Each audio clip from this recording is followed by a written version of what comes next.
अस्सलामुअलैकुम मेरे जितने भी व्यूवर्स हैं आप सबसे गुजारिश है प्लीज़ मेरे चैनल को सब्सक्राइब करें बेल आइकन को दबाएं ताकि नई वीडियो की नोटिफिकेशन आप सबको मिलती रहे। आज का जो अमल है वो मौक्किल की तस्खीर का अमल है और बड़ा ज़बरदस्त अमल है क्योंकि इस अमल के अंदर कोई इतना बड़ा परहेज़ नहीं है। जी हाँ, कितना मुश्किल काम है आज के दौर में जलाली जमाली परहेज़ करना और ये परहेज़ आज के दौर में लगभग लगभग नामुमकिन सा हो गया है क्योंकि इतना ज़्यादा जो है परहेज़ जो इंसान आम इंसान है क्योंकि इतने सारे वक्त के तकाज़े हैं, इतने काम-काज हैं और इतनी ज़िम्मेदारियाँ हैं और इसलिए जो है लोगों को आजकल इतना वक्त नहीं है कि वो अपने लिए खुद से अलग-थलग कोई जगह ऐसी मुनासिब रख सके जहाँ वो रह सके, जहाँ वो उठ बैठ सके, अकेले तन्हा रह सके या फिर जो है अपने लिए खुद बना सकें और खुद खा सकें। तो इस तरह के अमल को लोग तलाशते हैं और ढूँढते हैं कि कोई ऐसा अमल मिल जाए, आसान सा अमल मिल जाए जिससे उसकी तमाम हाजतें भी पूरी होती रहें, ज़्यादा मेहनत भी ना करनी पड़े और तमाम मामलात बनते रहें। तो ऐसा ही ये अमल है जो मैं आपके लिए आज लेकर आया हूँ। इस अमल में कोई आपको ज़्यादा मेहनत नहीं करनी है। बस शर्त यही आपको सूरह नूर याद हो, ठीक है? तो और इतना मुश्किल काम भी नहीं है कि भई कोई बहुत लंबी चौड़ी आपको सूरह याद करनी है। तो इंशाअल्लाह ये है कि ये आसानी से याद हो भी जाएगी और इसे आप पढ़ भी सकते हैं, कर भी सकते हैं। और ज़रूरी नहीं है अगर याद नहीं होती है तो आप इसे देख कर भी पढ़ सकते हैं, ठीक है? ऐसा कोई मसला नहीं है कि आपको इसे ज़बानी याद करना ही ज़रूरी है। तो यहाँ जो है बहुत सारे ऐसे लोग हैं जो ख़्वाहिश रखते हैं कि उनके पास मौक्किल हो, जिन हो। मेरी वीडियोज़ में भी अक्सर देखते होंगे किस तरह से मैं काम करता हूँ। ख़्वाहिश आती होगी उन्हें भी कि वो भी इस तरीके से कुछ काम करें या कुछ काम लें। तो ये एक इंसानी फ़ितरत है। ये हमें देख के हमें लगती है कि हाँ, ये कर रहे हैं तो हम भी करें। फ़लाँ के पास फ़लाँ चीज़ है तो हमारे पास भी हो। तो ये चीज़ होती है, ये कोई गलत बात नहीं है। लेकिन यही है कि हर चीज़ के लिए एक वक्त और मेहनत दोनों ये बहुत ज़रूरी चीज़ है। यानी कि वक्त तो देना ही देना पड़ेगा, आपको मेहनत करनी पड़ेगी फिर, ठीक है? लेकिन यही है कि आजकल हम ये सोचते हैं कि कम वक्त में बड़ा काम कर लें या छोटे से वक्त में हम बड़ा तीर लगा दें कहीं। तो लेकिन ऐसा होता नहीं है, ठीक है? लेकिन कुछ ऐसे मामलात, कुछ ऐसी अमलियात के अंदर भी मौजूद हैं कि जिनसे आप आज़मा लें तो शायद आपका नसीब है वो कि आप उसमें कामयाब हो जाएँ। क्योंकि बहुत सारे लोग होते हैं और ये अमल ऐसा है, ये हरगिज़ फ़ेल नहीं होगा। आज तक जिसे भी ये अमल कराया है, ये अमल कभी फ़ेल नहीं हुआ है। यकीन मानिए, मेरे उस्ताद ने भी बहुत तारीफ़ की है इसकी, उन्होंने खुद इसका तजुर्बा पर्सनली कराया है और ये कई किताबों में भी दर्ज है और यकीन मानिए जैसा ये किताबों में दर्ज है बिल्कुल हूबहू ये बिल्कुल ठीक दर्ज है। मतलब इसमें कोई किसी तरह का फेर-बदल नहीं है। हालाँकि इसमें लिखा हुआ है कि आप इसे कहीं वीरानों में कर सकते हैं। लेकिन मैं आपको बताऊँ कि आप इसे कहीं भी कर सकते हैं, अपने घर में भी कर सकते हैं। ये आपको हर जगह जो है एक सा फ़ायदा देगा, ठीक है? आप के लिए इतना मुश्किल है कि आप मौक्किल जिन एक ये आम जिन को भी देखना मुश्किल है, ठीक है? अपने बातिन को रोशन करना कितना मुश्किल काम है, ये आप किसी आम इंसान से जाके पूछिए, जो अमलियात में नया-नया हो या अमलियात में बहुत टाइम गुज़ार चुका और उसका बातिन रोशन ना हो रहा हो, तो वो आपको बताएगा कितना मुश्किल काम है। लेकिन यकीन मानिए इतना मुश्किल काम भी नहीं है ये, क्योंकि मैंने जो है गैर मुस्लिम भाइयों तक को दिखाया है। ठीक है, आप मेरी वीडियोज़ में देख लें चाहें और पर्सनली तो जो मेरे जितने जानने वाले हैं तो मुश्किल से जब मैं आप लोगों को यहाँ दिखा सकता हूँ, तो जो मेरे जानने वाले हैं तो वहाँ मेरा कितना घिराव होता होगा आप सोच सकते हैं। ऐसे ही मेरे बहुत सारे दोस्त हैं, जो गैर मुस्लिम हैं, काफ़ी ज़्यादा गैर मुस्लिम हैं और वो मुझे कभी-कभी इस तरह का इसरार करते थे कि भई हमें भी कुछ दिखाओ, तुम इतना लोगों का ये करते हो, वो करते हो। तो उनमें से एक मेरा दोस्त था, उसके साथ में कुछ ऐसे ही बहुत सख्त तरीन जादू का मसला था और कोई देवी उसके ऊपर हाज़िर होती थी और वो उससे गलत काम कराती थी यानी कि लड़ाई झगड़े वाले काम कराती थी और उसे हर जगह से उसने बुरा बना दिया था और उसकी जॉब वगैरह सब छूट गया था। तो मुझे पता चलता था लेकिन मैं कुछ तब तक जहाँ ज़्यादा रिस्पॉन्स नहीं देता था क्योंकि उसके घरवाले थोड़ा-सा ये करते थे कि वो मुझसे थोड़ा उसे दूर रहने के लिए कहते थे। मैं आपको बता रहा हूँ। क्योंकि क्या होता था कि जब सबको पता चला कि मैं अमलियात की लाइन से हूँ और अच्छी जगह से एजुकेशन ली है मैंने, ऐसी बात नहीं है। ग्रेजुएट हूँ मैं, डिग्री भी है मेरे पास में। तो लेकिन उसके बावजूद मुझे रूहानियत का शौक़ था, मैं इस तरफ ढल गया और जो दूसरे मेरे दोस्त थे, वो सब अच्छी जगह कहीं जॉब कर रहे हैं, रह रहे हैं। तो उनमें से एक ये दोस्त था, और जो है ये अच्छी जगह जॉब कर रहा था, लेकिन सब कुछ इसका ख़त्म हो गया। किसी ने हसद में, किनाह में इसके साथ में इस तरह का मामला कर दिया कि इसके साथ में इस तरह का मसला हो गया। अब घर वाले तो यकीन नहीं करते थे इन चीज़ों पे। वो कहते थे अंधविश्वास है, गैर मुस्लिम ये भाई थे और मेरे बहुत अच्छे दोस्त थे, बहुत अच्छे। तो इनके साथ में जब इस तरह का मसला हुआ, मुझे वो पता तो चला कि इस तरह का मसला है, लेकिन तब तक मैं ये कुछ नहीं खुद करना चाहता। मैं चाह रहा था कि ये मुझे खुद बताए कि इस तरह का मसला है इनके साथ में। तो वो थक गए, हार गए, वो खुद अपनी तरफ से कोशिश करते रहे, मुझे नहीं कहते थे। क वो इसलिए सोचते थे ऐसा कि अगर मैं यानी वो मुझे बताएँगे तो ऐसा ना हो कि कहीं घर में बात पता चल जाए, तो इसलिए वो दूर-दूर से अपनी कोशिशें करते रहे। जब वो थक गए, बिल्कुल हार गए, तो उन्होंने आखिर में मुझे कहा कि भई क्या तुम मेरी इसमें कुछ मदद कर सकते हो, इस चीज़ को हटा सकते हो मेरे ऊपर से? तो यकीन मानिए कि उस टाइम पे मैंने उन्हें कहा कि हाँ, क्यों नहीं? अगर अगर आपको यकीन है और आपके घरवाले इस चीज़ को मानते हैं कि मैं आपकी मदद कर दूँ, तो आप बेशक मेरे पास आइए, मैं कर दूँगा। तो उन्होंने कहा कि हाँ, अगर आपको कुछ करना है तो आप अपने आस-पास ही मुझे बिठा के कीजिए, बाकी मुझे कुछ ऐसा ना दीजिएगा कि मुझे कुछ घर में इस्तेमाल करना पड़े। तावीज़ से बड़ा डरते हैं मेरे घरवाले, उन्होंने बोला। तो मैंने कहा ठीक है, मैं खुद करता हूँ। तो मेरे पास बैठे हुए थे, ऐसे ही बातचीत कर रहे थे। तो अचानक से वो मुझे कहने लगे कि ये क्या है? मेरी वीडियो वो देख रहे थे कि मैं किस तरह से काम करता हूँ।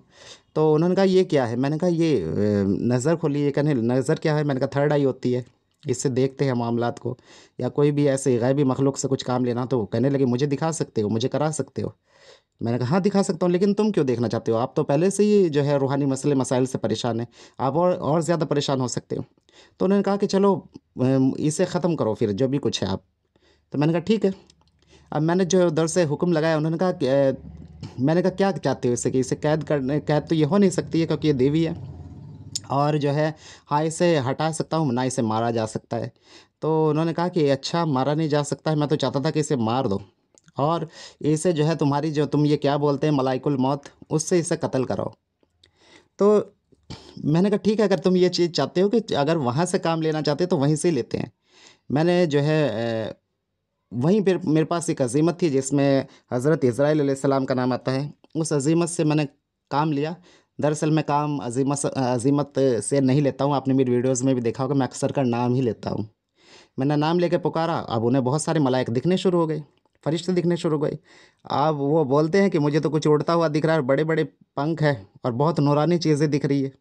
और वो ऐसा लग रहा है कि जैसे कोई चीज़ उनसे लड़ रही है और उसके जो साथी हैं वो एक बादशाह जैसी कोई चीज़ होती है, वो बहुत दूर है और उसके जो साथी हैं वो उसके लिए उनसे लड़ रहे हैं और वो उन्हें कत्ल करते हुए, बहुत लंबी-लंबी तलवारें हैं, उन्हें कत्ल करते हुए जो है मेरी तरफ बढ़ रहे हैं, मेरे करीब आ रहे हैं।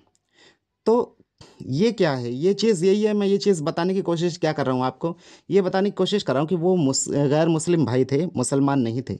आप लोग अपने ऊपर कॉन्फिडेंस रखिए।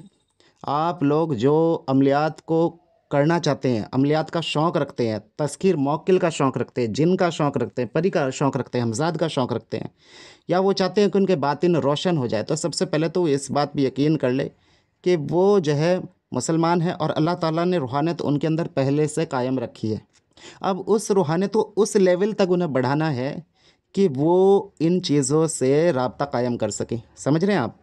राब्ता कायम कर सके, यानी कि रूहानियत तो ऑलरेडी अंदर है, ऐसा नहीं है कि रूहानियत नहीं है। रूहानियत हर मज़हब के इंसान में अपने मज़हब के हिसाब से होती ही होती है। तो आपको अपनी रूहानियत के लेवल को उस लेवल तक बढ़ाना है कि आप इन चीज़ों से राब्ता कायम कर सकें। ये चीज़ एक अलग चीज़ है जो हम करते हैं। ये जो चीज़ है, ये एक अलग अलग चीज़ है, वो एक अलग काम है। लेकिन जो ये चीज़ आपको मैं बता रहा हूँ, उसके लिए आपको मेहनत करनी पड़ेगी। अब वो मेहनत क्या है? इस अमल को आपको मुसलसल करना पड़ेगा। और मैं हमेशा कहता हूँ किसी अमल में अगर कामयाब नहीं हो तो ऐसा नहीं है कि उसका एक चिल्ला किया उसे छोड़ दिया। उस अमल को कम से कम 3-4 चिल्ले तक ज़रूर करें। यकीन मानिए 3-4 चिल्लों में ज़रूर वो आपको रिज़ल्ट देगा ही देगा। वो अमल आपके काबू में आके रहेगा इंशाअल्लाह। अगर आप उसे 3 या उसके 4 चिल्ले कंप्लीट करते हैं तो ये आपका सब्र है। सब्र का फल सुना भी होगा आपने कि वो मीठा होता है। तो आपको उसके लिए मेहनत अगर करनी पड़े तो आप करिए, क्योंकि आपको बहुत बड़ा फल मिलने वाला है। अब ये अमल में जब आप कामयाब हो जाएँगे तो इससे आपको कितने फ़ायदे होंगे, बेशुमार फ़ायदे होंगे। कोई भी जायज़ काम आप इससे ले सकते हैं। और जिस दिन आपने इससे कोई नाजायज़ काम लिया उस दिन ये इसकी नुकसान तो नहीं देगा, लेकिन उस दिन इस मौक्किल से आपका राब्ता ख़त्म हो जाएगा। ये है इसका, क्योंकि अगर आप जायज़ हक़ पे हैं और आपको कोई सता रहा है, फिर आप इससे मदद ले सकते हैं, तब आपकी ये मदद करेगा। अगर आप जायज़ मामलात में कर रहे हैं इसका इस्तेमाल और कोई आपको तंग कर रहा है, कोई आपको परेशान कर रहा है, आपकी इज़्ज़त पे, आपकी जान पे बनाइए, तभी आपकी मदद करेगा। हलाकत भी कर सकता है सामने वाले की, यानी कि सामने वाले को मार भी सकता है, ऐसा मत लइए। लेकिन यही है कि मैं फिर भी यही कहूँगा कि आपको कोई कुछ भी कहे, कैसा भी कहे, उसके लिए इतना बुरा मत सोचिएगा कभी भी कि किसी को जान से मार दे, किसी का इस कदर नुकसान कर दे, क्योंकि एक बंदा अकेला नहीं होता है। हो सकता है उसने आपके साथ गलत किया हो, लेकिन उसके पीछे उसके परिवार के बारे में भी सोचिए, उसकी फैमिली के बारे में सोचिए, उसके बच्चों के बारे में सोचिए, उसके भाइयों बहनों, माँ के बारे में, बाप के बारे में सोचिए। तो उनकी सज़ा एक आदमी की सज़ा आप उन सबको ना दें, तो इस तरह की चीज़ नहीं। हाँ, अपने दुश्मन की ज़बानबंदी करें, अपने दुश्मन को ऐसा कर दें कि वो आपसे दूर रहे, उसका ज़हन, उसका दिल आपसे दूर हो जाए। बाकी इससे जो भी जायज़ काम आप कर ले सकते हैं, आप मोहब्बत, तस्खीर का अमल या फिर काम का, कारोबार का या रोज़गार का, जो भी कुछ मसले मसाइल हैं आपके, आपका काम नहीं चलता है, आपको पैसे की तंगी, आपको लोन किसी तरह चुकाना है, उसके लिए वसब बनवाएँ, ठीक है? ये चीज़ तो ना कहें कि मुझे पैसे ला के दो। ठीक है, ये चीज़ नहीं। आप ये करें कि आपका कोई काम है, उसके लिए आपकी तरफ लोग ज़्यादा रुझे हो जाएँ, वो काम खूब अच्छे तरीके से चलने लग जाए। तो मैं यही कहता हूँ, दस्ते-गैब के अमल भी ऐसे ही होते हैं। दस्ते-गैब में ज़रूरी नहीं है कि आपको जो है डायरेक्ट पैसा ही ला के दे दे मौक्किल या जिन। उसमें ये भी हो सकता है कि वो आपके काम के कारोबार को इस तरह से बढ़ा दे कि वही आपको दस्ते-गैब लगने लगे। जहाँ रोज़ आप ₹500 कमा रहे थे और वहाँ आप जो है 5,000 कमाने लग जाएँ, तो ये इससे बड़ा दस्ते-गैब क्या होगा? बताइए खुद ही। और ये ऐसा कर सकती है, इतनी कुव्वतें होती हैं, ये ला के भी दे सकते हैं, ऐसा नहीं है कि ला के नहीं दे सकते। लेकिन फिर भी मेरा यही है कहना आपको कि वो आपके लिए जायज़ नहीं है।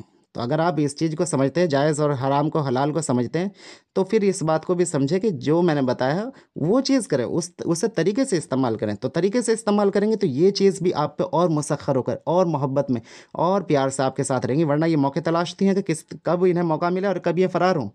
याद रखिए, ये खुद भी गलतियाँ कराती है आमिल से। तो आपको उस लायक बनना है कि आपके ये करीब खुद रहना पसंद करें। समझ रहे हैं? तो उससे आमिल को ये फ़ायदे होते हैं कि फिर उसकी चीज़ में एक ही ताकत या क़ुव्वत नहीं रहती है, उसके हाथ में बहुत सारी जो है मामलात ताकत के आ जाते हैं। बहुत सारी चीज़ें उस पे ऐसी तस्कीर हो जाती है, बहुत सारी जिनजिनात, मौकिलात उस पे ऐसे ही जो है आने लगते हैं उसके करीब में, क्योंकि वो देखते हैं कि ये पाक साफ़ आमिल है और ये अच्छे काम के लिए इस्तेमाल कर रहा है। और अच्छे जिन्नात, नेक जिन्नात उसकी तरफ आते हैं, बढ़ते हैं, कदम बढ़ाते हैं, दोस्ती का हाथ बढ़ाते हैं। तो आप जो है इसे अच्छे के लिए इस्तेमाल करें, तो इंशाल्लाह इसका फ़ायदा, इसका रिज़ल्ट आप खुद ही देख लेंगे। और जो है परहेज़, तो इसमें जैसे मैंने बताया, परहेज़ है ही नहीं, सिर्फ गोश्त का परहेज़ है। बाकी एक जगह की पाबंदी रखिएगा आप, और किसी भी नौचंदी जुमेरात से आप इसे शुरू करें। अगर इसे कोई बंदा जो है कब्रिस्तान में बैठ के पढ़ ले तो क्या ही बात है, किसी भी वीराने में बैठ के पढ़ ले तो क्या ही बात है। अगर किसी के पास नहीं है ऐसा मौका कि वो कब्रिस्तान में पढ़ सके या कहीं वीराने में जा सके, तो वो अपने घर में ही पढ़ ले।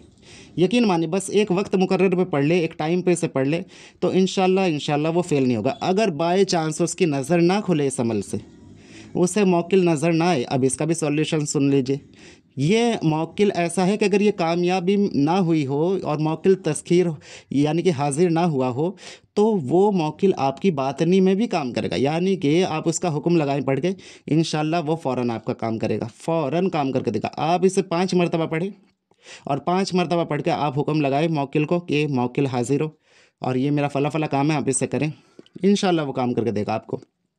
और जो है इसे 5 मरतबा इसी तरह अपनी मुदावमत में रखें, इंशाल्लाह काम बनते रहेंगे। और अगर हाज़िरी हो जाए तो हाज़िरी में मैंने फिर आपको बता ही रखा है कि हाज़िरी अगर हो जाए तो अगर वो सलाम कर रहे हैं अमल के बीच में, तो सलाम का जवाब उस टाइम सिर्फ गर्दन हिला कर दें। आपको डायरेक्ट नहीं बोलना होता है। अगर आप डायरेक्ट बोल पड़े तो इससे आपको बहुत शदीद नुकसान हो सकता है। तो इसलिए आप ये कोशिश करें कि जब भी आप अमल कर रहे हैं और अमल के बीच में कभी मौकिल या किसी जिन की जो है हाज़िरी हो जाए या किसी भी अरवा की हाज़िरी हो जाए, तो आपको कभी भी वहाँ उस टाइम पे उसके सामने जो है फ़ौरन नहीं बोलना है। और जब अमल की तादाद को मुकम्मल पूरी कर लें, उसके बाद ही आपको बात करनी है। इससे पहले अगर वो सलाम कर रहे हैं या कुछ भी बोल रहे हैं, उसका जवाब ज़बान से बोल के नहीं देना है। अगर सलाम किया है तो उसका सर हिला के जवाब दे दें और फिर वापस अपनी जो तादाद है उसे मुकम्मल करें। और मुकम्मल करते हुए जो है आप सिर्फ डरे ना किसी तरह का उठने का सोचें, ना भागने का सोचें। ठीक है, ये चीज़ बहुत नुकसानदायक हो सकती है। इतना गुर्दा आपको उसके अंदर अपने रखना है उस टाइम पे बैठे हुए कि आपको वहीं पे जमे रहना है। ठीक है। और इंशाल्लाह जो भी आपका पीर है, जो भी आपका मुर्शिद है, जो भी आपका उस्ताद है, अगर वो इस लायक है तो वो आपका ध्यान भी रखेगा। अगर आपसे कोई छोटी मोटी गलती होने की कोशिश भी होती है तो वहाँ वो आपको संभाल भी लेता है। तो ये चीज़ होती है। और इसके अलावा जो है अगर कुछ भी ऐसा मामला पेश आ रहा हो, हमें कुछ आंखें, कई बार ऐसा होता है जब आदमी वहाँ पढ़ रहा होता है बैठा हुआ अमल को, तो हम ये सोचते हैं कि आंखें बंद कर लें, तो आंखें बंद करके भी आपको सब कुछ दिखाई देगा। आंखें खोल लेंगे तब भी आपको सब कुछ दिखाई देगा, और वो जगह भी आपको इतनी बड़ी दिखाई देगी, चाहे आप छोटे से कमरे में बैठे हों, चाहे 5 फीट की जगह में बैठे हों जो घिरी हुई हो दीवारों से, लेकिन आपको वो जगह उस टाइम पे जब हाज़िरी होगी तो वो ऐसा लगेगा आप अलग ही दुनिया में हो, एक अलग ही जगह खड़े हो, अलग ही जगह बैठे हो, और अलग ही जगह वो चीज़ है। ठीक है? तो इस तरह के मामलात से आपको बिल्कुल भी घबराना या डरना नहीं है, और जब आपकी तादाद मुकम्मल हो जाए उसके बाद ही आपको बात करनी होती है। फिर उसके बाद में क्या करें? उससे जब तादाद मुकम्मल हो जाए फिर आप उससे बात करें, सलाम दुआ के बाद में, और फिर उसे जो है बताएँ कि मैं फ़ला-फ़ला जो है चीज़ों में आपकी काम लेना चाहता हूँ, और आप जो है क्या-क्या इसमें मेरी मदद कर सकते हैं? तो आपको बताएँगे कि ये मैं काम कर सकता हूँ, ये मुझसे आप काम ले सकते हैं। कौन से काम नहीं ले सकते हैं, ये भी आप पूछ सकते हैं, ठीक है? और बाकी यही है कि अगर आप उस पे ज़ोर डालेंगे तो हर काम करेगा भी। अगर आप उस पे ज़ोर डालेंगे, क्योंकि वो आपके अमल की वजह से ही वहाँ हाज़िर हुआ है, आपकी क़ुव्वत की वजह से ही वहाँ हाज़िर हुआ है। लेकिन ये है कि उसका नुकसान और उसका जो है जो भी ख़ामियाजा है वो आपको एक ना एक दिन भुगतना पड़ेगा, इसलिए जायज़ मामलों के लिए उससे कौलो करार करें, और फिर कोई आसान सी उसकी शर्त होगी वो आपको माननी पड़ेगी। ठीक है? वो शर्त आप अपने हिसाब से आसान देख सकते हैं, वो तो खुद भी कुछ भी बोल देगा कि ये चीज़ क्या आप मेरे लिए कर सकते हो तो बताइए, और ये हर अमल में होता है, हर अमल में। इवन अगर आप किसी मौकिल या जिन से किसी दोस्ती करना चाह रहे हैं, तो वो भी कुछ ना कुछ आपके सामने शर्त रखेगा कि देखो मेरी ये शर्त है, या तो मुझे ये पसंद है, ये देना है, या तो फिर कहीं हाज़िरी लगानी है, या फिर कहीं जो है कुछ चीज़ मेरे नाम की रखनी है, देनी है, या फिर मेरे नाम का कुछ पढ़ना है। ठीक है? तो वो सबका अपना-अपना अलग-अलग होता है, वो सब करते हैं। तो ये हर अमल में ही लगभग ये चीज़ कोई ना कोई शर्त होती है। तो उस शर्त को आपको किसी न किसी तरह से उस पे कायम दायम रहना है, और अगर आपको लग रहा है कि वो शर्त आपके लिए नामुमकिन है, आप उसे मान नहीं सकते हैं, आपसे नहीं चलेगी वो आगे, तो आप उसे तब्दील भी उसी वक़्त कर सकते हैं। ठीक है? ये नहीं है कि आप उसी को मानना आपको ज़रूरी है। फिर आप उससे जो है जब आपका वादा वहीद हो जाए, तो उसके बाद में आप उससे अपने वादे पे कायम रहें, और जो है जैसे उसने बताया उस पे चलते रहें, तो इंशाल्लाह वो काम आपसे आपके करता रहेगा, काम आता रहेगा, और ये लंबा चलेगा। फिर दोस्ताना ये यारी ये लंबी चलती रहेगी। लेकिन अगर आप उससे कोई गलत काम इस्तेमाल करते हैं जो आपके कौल व करार में नहीं है, वो जो आपके वादे में नहीं है, तो हो सकता है वो आपको वहाँ नुकसान पहुँचा दे, और फिर वो हाज़िर ना हो दोबारा। वो इस चीज़ में भी जो है ये तभी होगा जब आप वादा खिलाफ़ी आपकी तरफ से होगी। तो ये चीज़ को ध्यान रखें, तमाम अपने जो कौल व करार हैं वो सोच समझ के करें, अपनी बातों को याद रखें, और फिर उससे हाज़िरी का तरीका भी ज़रूर पूछ लिया जाए पहले दिन कि मैं आपको किस तरीके से बुलाऊँ, कितनी मर्तबा पढ़ना है, 1 मर्तबा पढ़ना है, 5 मर्तबा पढ़ना है, या 41 मर्तबा ही पढ़ के बुलाना है। लेकिन वो कुछ ना कुछ छोटा-सा आपको तरीका बता देंगे, या फिर अपना नाम भी बता सकते हैं कि ये नाम लीजिए आप, और मुझे सूरह की कसम दीजिए मैं हाज़िर हो जाऊँगा, या फिर कोई और तरीका जो भी उन्हें ठीक लगे वो आपको बता देंगे। अक्सर कर अपना नाम बता देंगे, और सूरह का वास्ता देकर आप उन्हें हाज़िर कर सकते हो। ठीक है? सिर्फ़ वादे ही कर लेना काफ़ी होता है, वहाँ कस्में खिलाने की ज़रूरत भी नहीं होती है। जो मौक्किल होते हैं, जो मोमडन मुस्लिम मौक्लिन जो होते हैं, उन्हें आप कस्में खिलाएँ उस टाइम पे जब हाज़िर हो जाती है, वो ज़रूरी नहीं होता है, ठीक है? लेकिन फिर भी अगर आपका दिल उसी तरह मुतमईन होता है तो आप कसम खिलवा सकते हैं हज़रत सुलेमान की, ठीक है? या अल्लाह की, जो भी आपको बेहतर लगे। लेकिन फिर भी यह है कि उनकी हाज़िरी ही और उनका वादा जो है वो पक्का और सच्चा होता है। सिर्फ़ जैसे ही जो भी बात पे वादा होगा, उसी बात को याद करते हुए और याद रखते हुए, आपको जिस तरीके से उसने बताया है, उस तरीके से उसकी हाज़िरी करके आप उसे बुला सकते हैं और रुख़्सत कर सकते हैं। तो जैसे मैंने बताया है उस तरीके से करेंगे तो इंशाल्लाह जो है आपको किसी चीज़ का डरने की ज़रूरत नहीं है। जो आजकल लोग कहते हैं कि इनकी तस्खीर नहीं करनी चाहिए, जिन्नों से या इनसे काम नहीं लेना चाहिए, मौकिलीन से या परियों से, तो वो सरासर मैं कहूँगा कि उनके अंदर वो क़ुव्वत, वो ताकत है ही नहीं। ना उन्होंने कभी उससे काम लिया है, ना उस चीज़ के बारे में जानते हैं। ये सब बकवास और ढकोसले हैं। ठीक है? मेरी वीडियो उठा के देखिए, ऐसी कोई वीडियो में आप मुझे बता दीजिए, और मैं कितने टाइम से, सालों से काम ले रहा हूँ। मेरे उस्ताद काम लेते हैं, उनके जो उस्ताद हैं वो भी कामिल हस्ती हैं बहुत बड़ी, उन्होंने सबने काम लिया है। हम सब ने जो है इस तरीके से काम कराए हैं, लिए हैं। नर नारी हर तरह की मखलूक से काम लिया है, हमज़ात से काम लिया है, जिन्नों से काम लिया है, मौकिलीन से काम लिया है, परियों से काम लिया है, देवियों से काम लिया है। ठीक है? और वलियों के तो बारे में मैं कह ही नहीं सकता हूँ, उनके उनके तो दरों का मैं ग़ुलाम हूँ, कुत्ता हूँ। ठीक है? वो उनसे मैं क्या काम ले सकता हूँ, वो खुद हमारे से काम ले रहे हैं। ठीक है? तो ये ऐसी जो है ताकत और कुव्वत ये आपको अपने अंदर पैदा करनी पड़ेगी। इसके लिए आपको मेहनत चाहिए और वक्त देना पड़ेगा अमलियात को। तो इंशाल्लाह ये आप भी कर सकते हैं, ये कोई इतना नामुमकिन काम नहीं है। और यहाँ तो ये बे ऐसा अमल दिया है मैंने आपको जिसमें कोई परहेज़ ही नहीं है। तो इस अमल को किस तरीके से आप अंजाम दें, नौचंदी जुमेरात से शुरू कर लें। कोई भी एक वक्त रख लें, तन्हा कमरे में बैठे, खुशबू लगाएं और ठीक है, खुशबू उस कमरे में भी अच्छे से लगाएं, अच्छा सा बखूर दें। और बखूर देने के बाद में आप तो गूगल का बखूर दें तो अच्छी बात है, आप बैठ जाएं वहाँ गूगल या लोबान का बखूर देकर। और उसके बाद में 41 मरतबा एक ही नशिस्त में आपको जो है सूरह नूह को पढ़ना है। और देख के भी पढ़ सकते हैं इसे आप। और जो है अव्वल आखिर दरूद शरीफ इसमें पढ़ा जाएगा। और बाकी परहेज़ मैंने बता ही दिया, हर किस्म का गोश्त आपको तर्क करना है, बाकी आप जो मर्ज़ी खाए पिए। और यही है कि शरीयत की पाबंदी करें, नमाज की पाबंदी करें, कुरान की तिलावत करते रहें जिससे आता है। जिससे नहीं आता है वो जो कम से कम दरूद शरीफ, इस्तग़फ़ार का, कलमे का विर्द रखें इन दिनों में। और जो है चलते फिरते भी बीच में भी एक आध मरतबा जो है सूरह नूह को पढ़ता रहे, या जब भी उसे वक्त मिले पढ़ता रहे ऐसे ही। और मौक्किल को, इसके मौक्किल को याद करता रहे, यानी कि सोचता रहे कि उसकी हाज़िरी हो रही है, हो रही है, हो रही है और होगी इंशाल्लाह। तो वक्त मुकर्रर पे करें, टाइम को चेंज ना करें।